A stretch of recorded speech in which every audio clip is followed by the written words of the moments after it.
We begin with the plan parents all over Metro Detroit and the entire state have been waiting for. Governor Gretchen Whitmer unveiling what the return to school will look like for kids come fall. Students and staff members would be required to wear a mask at all time. Desks should be spaced at least 6 feet apart, and all meals would have to be eaten in the classroom or outside, but not the cafeteria. And that's for schools and regions that are at least in phase 4. 7 Action News reporter Kim Russell was there as the governor made her big announcement. Kim joins us live from Lansing now. So Kim, break down this plan for us. You know what, the governor wrapped up her press conference just over an hour ago. During that press conference, she released the 63-page plan for returning to school. I skimmed through all of it, and what I can tell you is that it has some requirements, but a whole lot of recommendations, giving schools some flexibility in terms of how they're going to respond.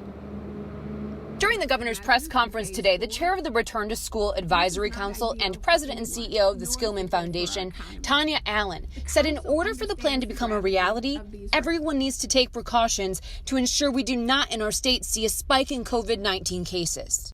We know as kids come from home and congregate in school and then go back home, it's going to be really important that children of a certain age, we create an expectation that they can.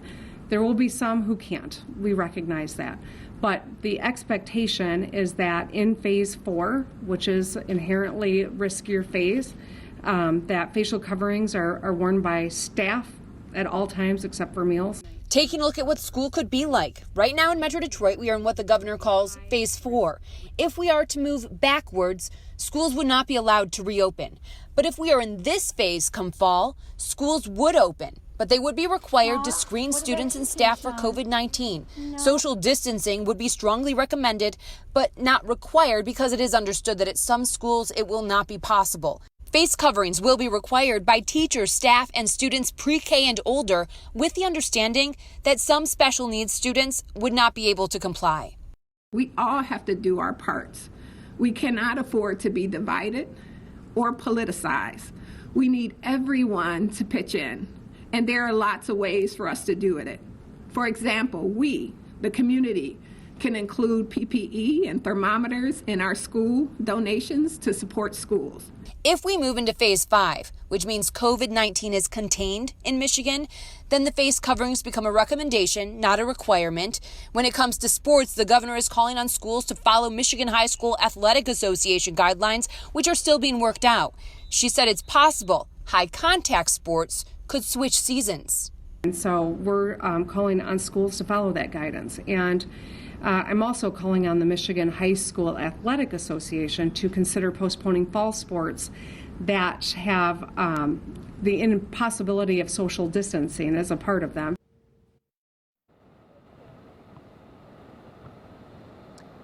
The big question now is just how much implementing all of this will cost. I asked the governor that question. She said she doesn't have the answer, but she also did say that the governor and state lawmakers have come to a bipartisan agreement to provide $256 million to schools to implement safety protocols.